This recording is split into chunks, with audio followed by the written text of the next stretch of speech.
যারা TikTok account delete করতে চাচ্ছেন কিন্তু ডিলিট করতে পারছেন না, তাদের জন্য আজকের ভিডিও। আজকে আপনাদেরকে দেখাবো কিভাবে টিকটক আইডি সারা জীবনের জন্য ডিলিট করে দিবেন। তো চলুন ভিডিওটি শুরু করা যাক। প্রথমে আপনারা টিকটকটা ওপেন করবেন। টিকটকটা ওপেন করার পর নিচের দিকে দেখতে পাবেন প্রোফাইল নামের অপশন আছে, এই প্রোফাইলের মধ্যে ক্লিক করে দিবেন। প্রোফাইলের মধ্যে ক্লিক করার পর উপরের দিকে 3 লাইন অপশন দেখতে পাবেন, এই 3 লাইনের মধ্যে ক্লিক করে দিবেন।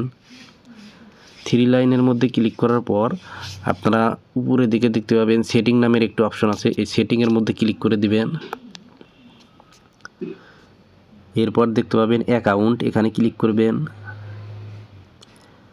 সবার নিচে দেখতে পাবেন ডিঅ্যাক্টিভ অর ডিলেট অ্যাকাউন্ট, এখানে ক্লিক করবেন।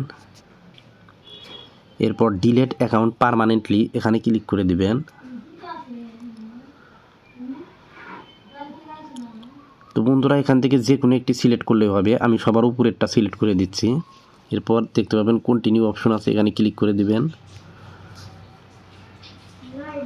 তো কন্টিনিউ অপশনে ক্লিক করার পর এখান থেকে একটি টিক মার্ক দিয়ে দিবেন। টিক মার্ক দেওয়ার পর আবার কন্টিনিউ অপশনে ক্লিক করবেন। দেখেন এখানে কিন্তু লেখা আছে আফটার 30 ডেজ, অর্থাৎ 30 দিনের মধ্যে your account and data will be delete permanently. আপনার এই অ্যাকাউন্টটি 30 দিনের মধ্যে কিন্তু আর প্রবেশ করবেন না, অর্থাৎ 30 দিন প্রবেশ না করলে পার্মানেন্টলি সারা জীবনের মতো ডিলিট হয়ে যাবে। তো এখান থেকে আপনি কন্টিনিউ অপশনে ক্লিক করে দেবেন। কন্টিনিউ অপশনে ক্লিক করার পর আপনি টিকটক অ্যাকাউন্ট যে জিমেইল দিয়ে খুলছেন ওই জিমেইলে কোড যাবে, এবং যারা ফোন নাম্বার দিয়ে খুলছেন ওই ফোন নাম্বারে কোড যাবে। তো জিমেইল অথবা ফোন নাম্বার যেটা দিয়ে খুলুন না কেন সেখানে কোড যাবে। তো বন্ধুরা, আমি এখান থেকে বের হয়ে জিমেইলটা ওপেন করলাম। জিমেইলটা ওপেন করার পর এখানে দেখতে পাচ্ছেন টিকটকের কোড নাম্বার কিন্তু চলে আসছে 791614। তো আমি এখান থেকে দিয়ে দিচ্ছি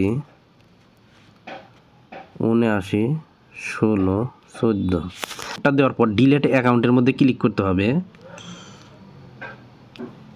এবং এখান থেকে আবার ডিলেট অপশন চলে আসবে, এই ডিলেট অপশনের মধ্যে ক্লিক করতে হবে। তো বন্ধুরা দেখেন log in into exist account, অর্থাৎ এখান থেকে কিন্তু টিকটক অ্যাকাউন্টটা ডিলেট হয়ে গেছে। তো বন্ধুরা, এভাবে কিন্তু পার্মানেন্টলি অর্থাৎ সারা জীবনের জন্য টিকটক অ্যাকাউন্ট ডিলেট করে দিতে পারবেন। তো ভিডিওটি ভালো লাগলে চ্যানেলটি সাবস্ক্রাইব করে রাখতে পারেন। ধন্যবাদ।